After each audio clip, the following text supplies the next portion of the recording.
Aí é o resultado final, depois da totalização dos votos.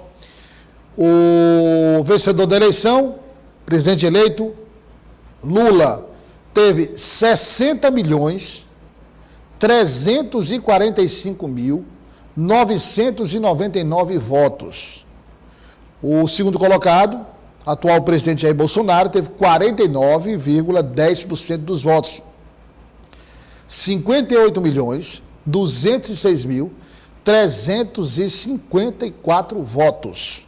É o resultado final das eleições presidenciais, segundo turno, no Brasil. Detalhe é o seguinte, também, é natural, meu primo, você me faça um favor, você tem como buscar meu celular bem aqui, por favor, na bolsa ali? Eu tenho um dado que eu anotei ali, que é o seguinte: normalmente, isso é tradicional, é histórico, desde que as pesquisas começaram a ser feitas, então, começou-se a fazer esse acompanhamento de dados, né, chamada série histórica. A abstenção, obrigado, meu primo, a abstenção, ela sempre cresceu do primeiro para o segundo turno, é normal, é natural. Agora, eu tenho um dado aqui, oficial, um dado do Tribunal Superior Eleitoral, que é o seguinte, eu vou tentar enxergar, viu, meu primo? Porque aqui, estamos recebendo aqui o professor Arnaldo Eugênio, doutor em Sociologia, Antropologia, o doutor Arnaldo Eugênio, porque, olha, doutor é quem tem doutorado, né? Então, tecnicamente, professor falando, é quem tem doutorado, é doutor, né? Como esteve aqui o professor Ricardo Arraes, que é pós-doutor, então, quer dizer, vamos já conversar, vamos receber durante essa semana vários convidados. O professor Arnaldo Eugênio está aqui para nos ajudar a entender. Olha, 2014, agora o negócio é achar aqui, né? Abstenção. A abstenção em 2014, no segundo turno, só me perdoem aí, porque... Vamos lá, abstenção, olha só o dado. Abstenção comparando 2014, 2018, 2022. A abstenção em 2014 foi de 19,30%. A abstenção em 2018 foi de 21,30%. E a abstenção em 2020 foi de 20,58%. Então, olha só a particularidade desta eleição. A abstenção caiu quando comparada com a abstenção de 2018. Votos brancos, em 2014, 3,84%. 2018, 2,14%, em 2022, 1,43%. Houve uma diminuição no percentual de votos em branco. Votos nulos, 5,80% em 2014, 7,43% em 2018 e 3,16% em 2022. Então, são dados oficiais do Tribunal Superior Eleitoral. E eu inicio agradecendo, professor, a participação. Muito obrigado. Ok, obrigado. Sempre é um privilégio estar aqui conversando com você, né? Assim, a gente poder conversar e dialogar com o telespectador e, assim, mostrar como essa eleição ela é histórica. Os dados aqui iniciais... Ela entra no rol das eleições, uma das mais importantes que o Brasil já viu. Porque só perde 2022, considerando... abstenção, votos brancos e nulos, ela só perde para 2014 no caso da abstenção. Mas em todos os outros quesitos ela foi menor, votos nulos, votos brancos, do que 2014 e 2018. Segundo turno de eleição, professor. Exatamente. Então, assim, o que se esperava, muita gente esperava que a abstenção seria altíssima e que essa abstenção iria afetar diretamente o candidato Lula. Na realidade, o que a gente percebeu é que houve toda uma movimentação dos dois candidatos e dos governadores eleitos, dos deputados estaduais e federais e senadores eleitos, que fizeram com que o Nordeste em peso pudesse ir às urnas, né? E o Sudeste, por outro lado, e o Sul, movimentado pela outra candidatura, pelo grupo do Bolsonaro, inclusive pelo pessoal do agronegócio, que eles saíram às ruas, né? Então, assim, eles se empenharam nessa campanha. Então, foi um movimento muito interessante, assim, essa eleição, de como ela mobilizou de pobres e ricos ao mesmo tempo. E o resultado é o reflexo exatamente do que isso representa, uma sociedade dividida.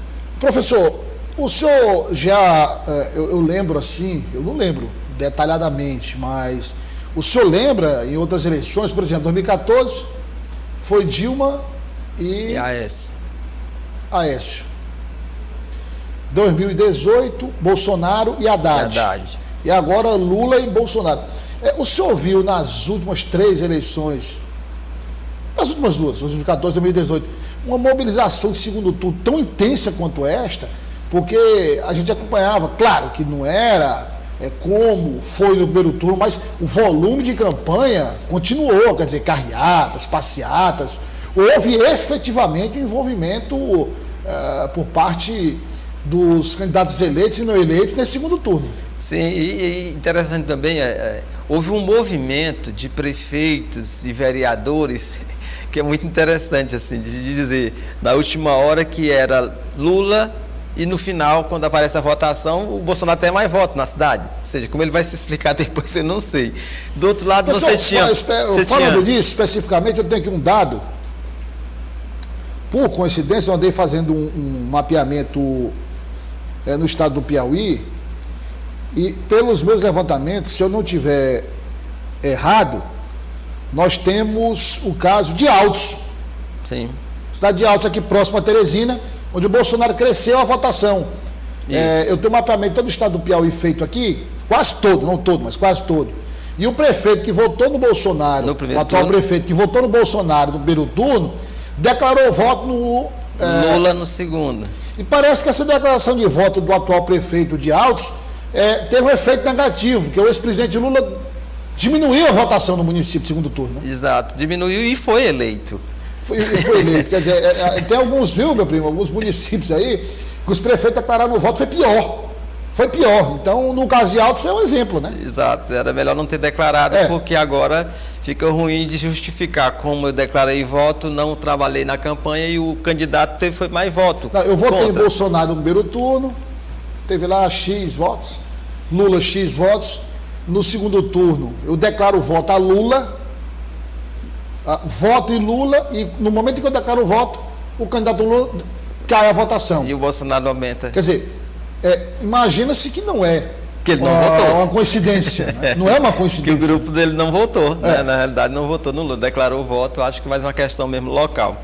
Então, assim, e a gente pensar, existem muitos elementos, você pensar o que levou à participação popular, o apelo popular, né, nas urnas, o que fomentou. E o que eu acho que alguns elementos que são importantes a gente pensar. O medo foi um elemento muito forte nessa campanha, foi colocado por um lado essa questão do medo de acabar e o outro respondendo, ou seja, se por um lado o Bolsonaro colocava o medo contra a força, contra as instituições, de acabar com a democracia, por outro lado o grupo do Lula mostrava para o eleitor com medo com relação ao salário mínimo, com relação à aposentadoria, com relação a tudo isso. Então, assim, houve um jogo em relação ao medo, um jogo em relação à democracia que fez com que algumas pessoas se posicionassem. Desculpa interromper, mas é porque as suas argumentações são importantes demais e a gente não pode deixar escapar.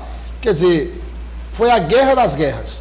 Sim. Em diversos pontos, os dois candidatos travaram guerras. Travaram. Um com um argumento, outro com outro argumento. Isso. E aí eu diria até assim, nessa guerra tinham que ter, vamos dizer assim, guerreiros de alto nível. Se o Lula não tivesse sido candidato, hoje Bolsonaro seria o presidente da República.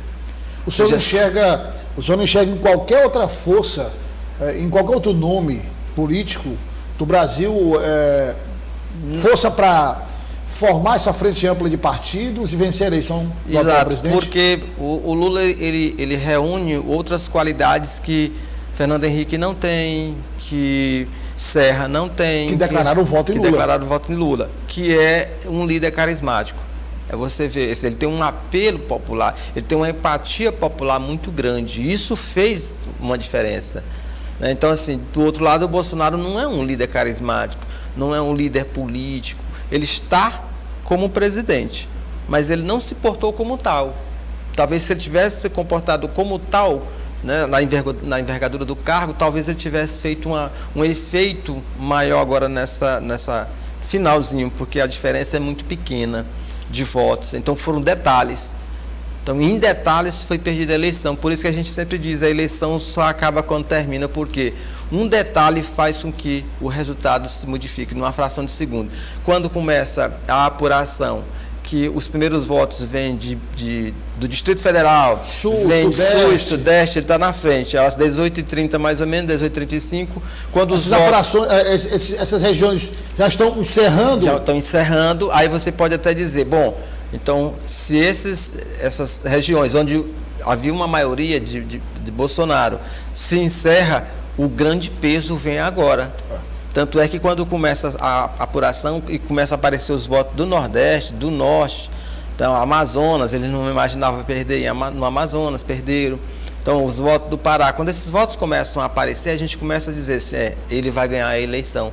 Porque você começa a perceber a partir das 18h30, com a apuração, o Bolsonaro, ao invés de aumentar, ele sempre era diminuindo a votação. Agora, né? Até começar uma reação na apuração do presidente eleito Lula, o presidente Bolsonaro abriu uma vantagem considerável. Sim, sim.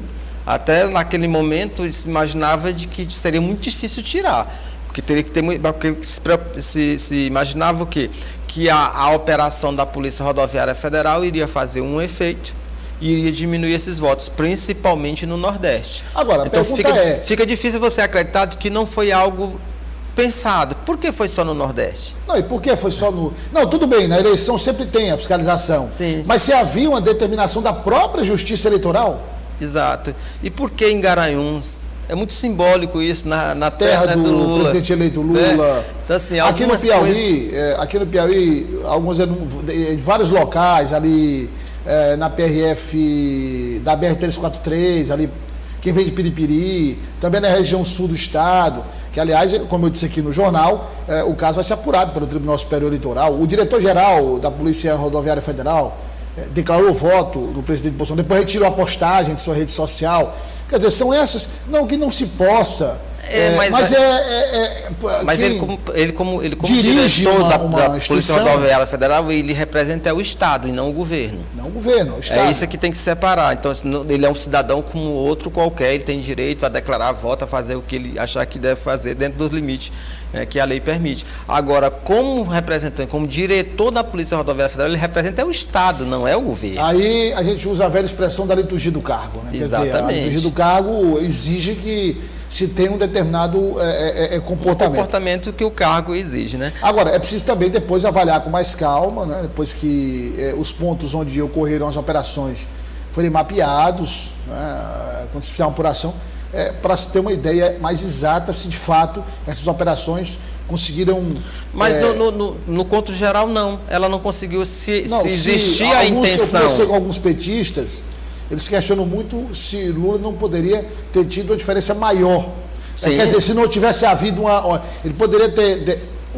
segundo alguns petistas com os quais eu conversei, eles disseram o seguinte: olha, Douglas, pode não ter causado o estrago que iria causar. Sim. Porque houve uma reação quase que simultânea do PT em todo o Brasil. E da imprensa. E da imprensa também. Muito também. Aqui o governador eleito Rafael Fonteles imediatamente fez a reunião com o TRE mandou chamar o superintendente da Polícia Rodoviária Federal, e, enfim. Foram ágeis, né? Porque isso poderia causar um efeito realmente, isso é verdade o que eles dizem, não causou o efeito esperado. Por conta da reação. Por conta da reação, que foi muito rápida. Né, foi muito eficiente, e a imprensa também. E lembrar, eu acho que quem teve essa ideia não imaginou, assim, não é que não tenha imaginado, não se preparou para o que estava se pretendendo fazer. Ou seja, a imprensa do mundo inteiro estava de os olhos voltados para o Brasil. nada iria passar. Então, acho que imaginaram assim, vamos fazer algo que eles não vão notar. Ora, não vão notar. Aproveitar, às 2 por da exemplo, tarde... eu acho que a ideia, professor Arnaldo, se houve realmente, aqui nós estamos falando das suposições. De suposições, enfim, levando em consideração o seguinte, que se de fato, após uma investigação, houver a constatação de que em alguns pontos ocorreram essas operações ilegais e que o objetivo era atrapalhar o transporte de eleitores, se houver essa confirmação, claro, vai se apurar os culpados, onde veio a ordem, a determinação, mas a ideia era aproveitar um trabalho que a Polícia Rodoviária historicamente faz no período eleitoral, que é fiscalizar o transporte ilegal de eleitores. Sim. Então não eram operações, digamos, operações pontuais, feitas ali, naquele dia, não. A Polícia Rodoviária já faz esse trabalho. A Polícia Rodoviária todas as Federal. eleições. Né? Professor, vamos aqui fazer aqui alguns recortes que eu acho que são importantes. São Paulo, nós tivemos em São Paulo, vamos já entrar na questão geral, mas em São Paulo, nós tivemos basicamente a votação do presidente Bolsonaro sendo repetida para o governador eleito Tarcísio de Freitas. No Rio Grande do Sul, nós tivemos uma virada histórica. E lá também quebrou-se uma tradição de que os gaúchos não reelegem o governador. No caso de Eduardo Leite, foi mais emblemático, porque Eduardo Leite deixou o governo do Estado na tentativa de se viabilizar como candidato à presidência da República pelo PSDB. Não conseguiu, voltou para concorrer. Então, quer dizer, ele concorreu fora do cargo. Sim, na verdade é uma reeleição. Perdeu no primeiro turno e virou no segundo turno. E lá ele foi muito inteligente politicamente, porque ele recebeu apoio do PT. Sim. O PSDB foi apoiado pelo PT. Só que quando você olha o extrato da pesquisa, do resultado, você vê que, basicamente, o resultado de Bolsonaro no Rio Grande do Sul é o resultado de Eduardo Leite no Rio Grande do Sul. Ou seja, que Eduardo Leite conseguiu votos dele, votos do PT e votos de Bolsonaro. Sim. Ou seja, bolsonaristas do Rio Grande do Sul não votaram em Onyx Lorenzoni. A pergunta é: por que isso ocorreu com Tarcísio de Freitas? Que era um nome técnico, um nome que tinha menos exposição na mídia, e não ocorreu com Onyx Lorenzoni, que era ali colado com o presidente da República.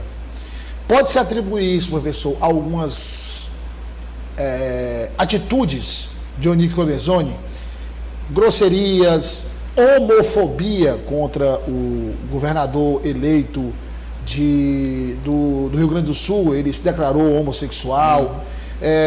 Tem imagens em debates onde o governador eleito estende a mão, ele não cumprimenta. Já Tarcísio de Freitas, não, atitude mais republicana, conversou com Fernando Haddad, deu uma entrevista depois dizendo que não tem nenhum problema no momento que o presidente eleito chamar, ele vai estar lá, porque ele é governador de São Paulo. Isso basicamente pesou, e aí nós estamos considerando dois estados muito maduros politicamente. A gente tem que analisar um separadamente, porque existem aspectos da particularidade de cada um que a gente precisa levar em consideração. São Paulo, por exemplo, eram 2 técnicos, 2 intelectuais. Então o nível, você vê pelo debate que o nível era equilibrado. E assim, você tinha, em São Paulo tem um outro aspecto que é fundamental. A região metropolitana é majoritariamente petista e Haddad, porque Haddad já foi prefeito de São Paulo, a região metropolitana. Porém, o interior de São Paulo, ele é todo ligado a uma rede bolsonarista. O Tarcísio de Freitas foi ministro da integração. Então, nesse papel que ele teve como ministro, ele conseguiu articular essas cidades do interior via Bolsonaro. Ele fez algumas críticas ao Bolsonaro.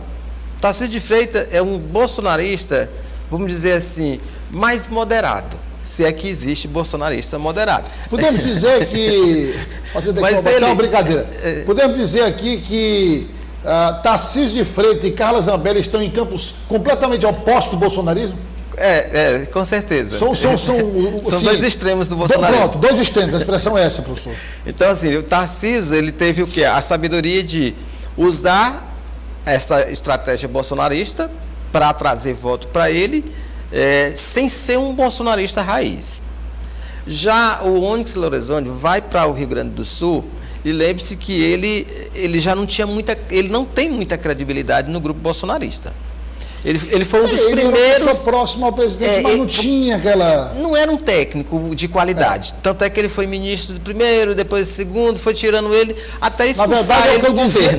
Na verdade é o que eu dizia aqui, e comentava nas minhas redes sociais, enfim, que ele não era coringa de ninguém, era tapa-buraco. Tanto é que ele foi jogado fora do governo, sacado do governo. Exato. Então, assim, ele vai para o Rio Grande do Sul e aí ele começa a agir como um bolsonarista raiz. Ou seja, ele mesmo se intitulava assim, porque ele foi um dos primeiros, realmente, em 2018, a acompanhar o Bolsonaro. Só que ele começou a ter atitudes do Bolsonaro. Aí há uma diferença muito grande. O Bolsonaro, ele age da forma que ele age, mas ele tem o seu jeito próprio de fazê-lo. Quer dizer, ali não era... o que você está querendo dizer? Que o comportamento, muitas vezes, do presidente Bolsonaro não é nada artificial, é dele. É dele. É o jeito dele. É o jeito dele. Então, copiar um comportamento... Se você olhar, por exemplo, o histórico dele como parlamentar, era o mesmo. Sim. Aliás, ele está mais lorde do que quando era parlamentar. Ele tentou. Agora aí é que está um detalhe, ele tentou no final, exatamente, construir um personagem que não é ele. Ou seja, e aí ele termina, o inconsciente, ele é cruel nessa hora, o inconsciente do indivíduo. É eu querer representar uma coisa para você, eu não sendo. Vai chegar um momento que eu vou dizer uma coisa para ti, que na realidade não foi eu que quis dizer, foi o meu inconsciente que me traiu e disse, na realidade ele não é isso que ele está dizendo. Professor, quando ele diz no final, naquele debate, que ele diz, então tudo isso estava aí que possa votar em mim, deputado federal. No final. Aí não, presidente e tal. Mas você não é o presidente, assim. Na verdade, já era um personagem, ele nunca deixou de ser um deputado federal. Então, assim, ele teve um comportamento de deputado federal no cargo de presidente da República. Essa é uma colocação. Ele fez importante. campanha eleitoral para deputado federal, com uma outra figura que era um líder carismático que já foi presidente 2 vezes. Agora, muita gente reclamava. Os mais próximos ao presidente Bolsonaro, presidente, às vezes os palavrões, presidente isso, presidente aquilo. Quando ele tenta, professor Arnaldo, no final, fazer uma espécie de meia-culpa, dizer, por exemplo... Eu falo muito palavrão, olha, eu falo muito palavrão, mas eu não sou ladrão, ele dizendo. O senhor acha que aí, ele tentando, digamos, corrigir, ele errou?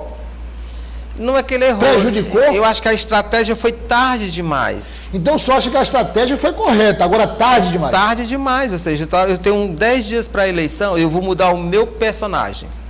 O eleitor vai notar... Ele perdeu voto? O senhor acha que ele perdeu voto pelo comportamento adotado na reta final? É difícil você dizer muita se gente perdeu assim, voto. Raiz, bolsonarista raiz, diz, poxa, não é esse Sim, Bolsonaro, o que acredita também é que muitos bolsonaristas raiz, provavelmente, não vou dizer assim, nem tanto o raiz eu acho que ele não eu acho que o raiz ele não deixou de votar, mas aquele bolsonarista de 2018 que votou antipetismo, nesse momento eles votaram, provavelmente com essa mudança de comportamento, eles perceberam que o Bolsonaro não seria esse personagem e que na realidade eles votaram, e aí para justificar o voto dele no Lula, para dizer que não é no PT, dizendo eu voto por causa do Alckmin. Então, assim, uma outra estratégia muito inteligente também do grupo foi ter colocado o Alckmin. Foi uma sacada muito boa. Ter colocado o Alckmin porque aí não só impacta na eleição de São Paulo, mas em vários pontos do Brasil. A candidatura de Fernando Haddad em São Paulo também foi estratégica para segurar o eleitorado do presidente eleito Lula.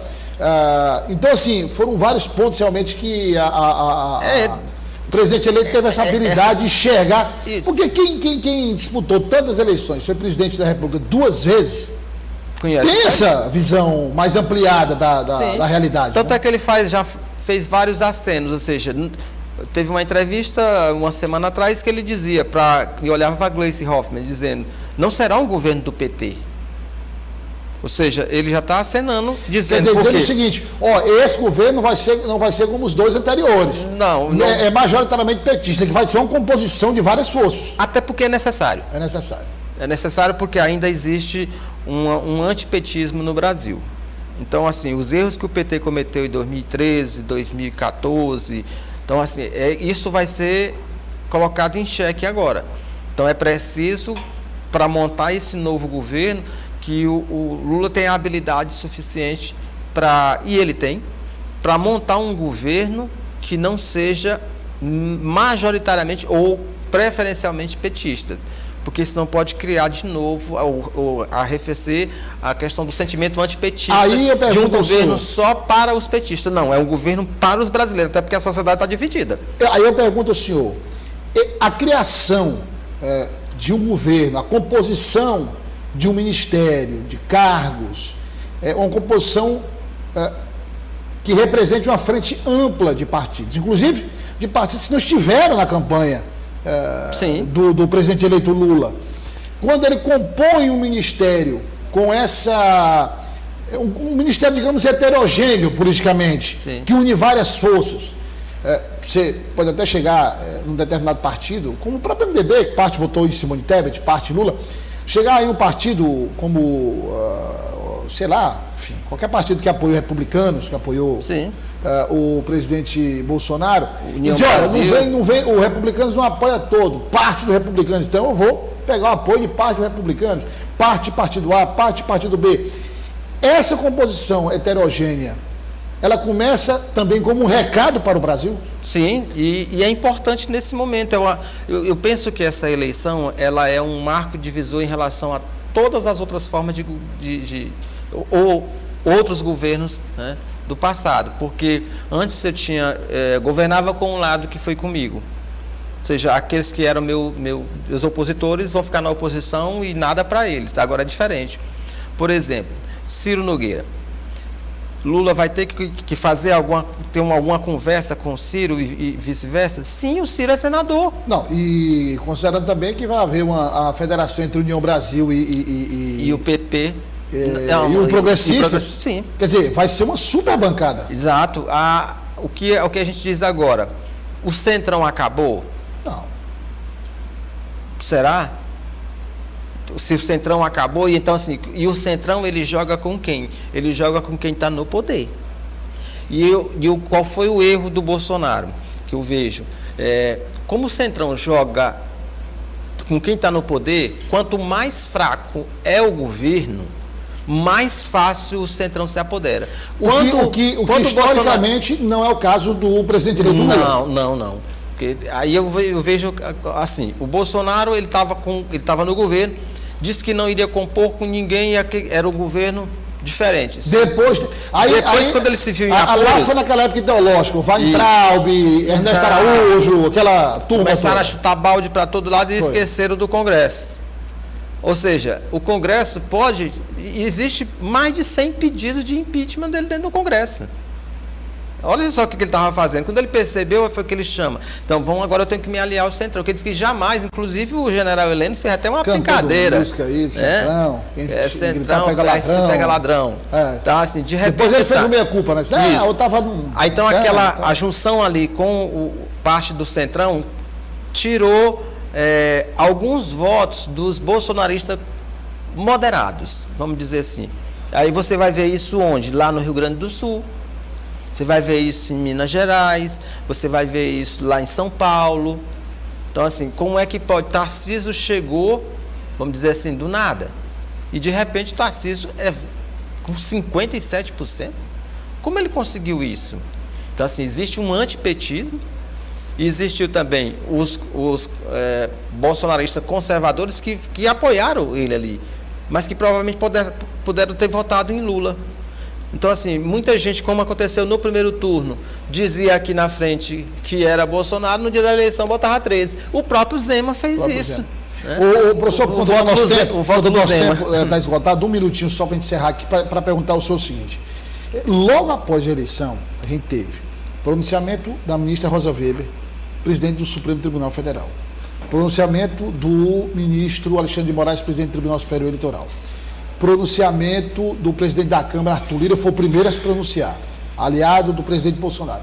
Depois, pronunciamento de Rodrigo Pacheco, presidente do Senado, também todos reconhecendo a votação, reconhecendo a lisura do processo eleitoral. Quer dizer, essas manifestações, minutos após a oficialização do resultado, foram importantes, digamos, para dar aquele recado, dizer, nada fora das quatro linhas? Sim, e foram muito habilidosos. Aqui, no caso, o grupo que está com Lula. Porque não foram só, assim, institucionalmente, o recado foi imediato. Ou seja, a lisura do processo, reafirmamos aqui a legalidade e reconhecemos aqui os votos nas urnas dado a esse e a o outro candidato. Ou seja, o processo está legitimado do ponto de vista institucional. Importante, logo em seguida, o Biden, o Macron. Então, essas figuras, eles representam uma democracia internacional, representando a democracia internacional. Parece que o chanceler da Alemanha também. Sim, quer dizer, isso são países importantes. Importante para dar o recado de que se houver uma tentativa de golpe, eles não vão compactuar. E as instituições também estão dizendo esse recado. Então, essas manifestações rápidas também foram, exatamente, de certa forma... Para isso, para evitar que houvesse, de repente, aparecesse alguém para falar de um golpe. E aí veja quanto um país importante, todos importam, claro, mas um país importante como o Brasil, veja, a gente imagina que aqui a gente está sozinho, veja como o mundo olha para o Brasil e cuida também do país. Porque o Brasil, ele é estratégico. Ele é um país estratégico da América Latina.